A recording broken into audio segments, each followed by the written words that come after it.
Well, hello. So today we're going to talk about Extension Gate. What is Extension Gate? It's what happened in San Francisco State University, and what my thoughts on it, because it's really touched the chord for me. And this is the second time I think this particular issue has been addressed, and I sat there and I thought about it, and I'm going to give you my thoughts on it. So it deals with appropriation, it deals with racism, it deals with many different things. So first and foremost, what happened?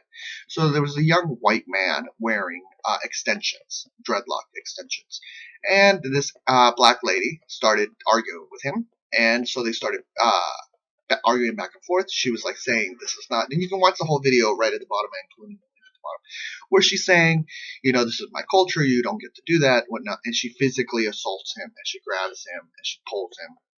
So it's a thing. It's a thing, and the San Francisco State University is investigating the whole situation.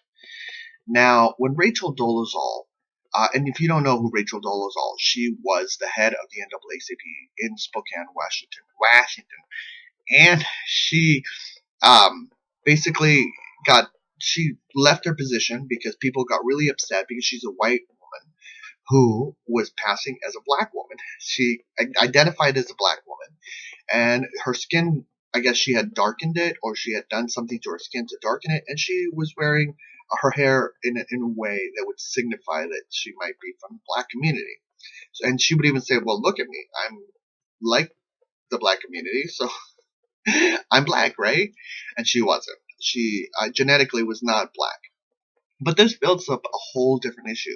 And in the process, even though she had done such amazing work in the Spokane, Washington area and bringing in so many people to the NAACP within that region, she still, all her credits and everything was undermined because to people, she was doing blackface. Now, now we hit up with this issue. And then I think to myself, well, the young lady is wearing pants, right? Isn't that appropriation of men's culture? So shouldn't men be upset to her about the whole situation? And we're going to talk about the appropriation of culture. Now, of course, yes, there is appropriation of culture. And the sad thing about it is that sometimes it does not get the credit it deserves. But quite often, it does, actually.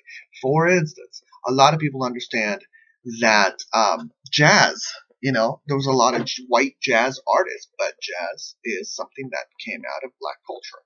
So, Vogue, for instance, not something that came out of necessarily just the black culture, but it came out of the gay culture. It was something that was going on in New York at the time, voguing.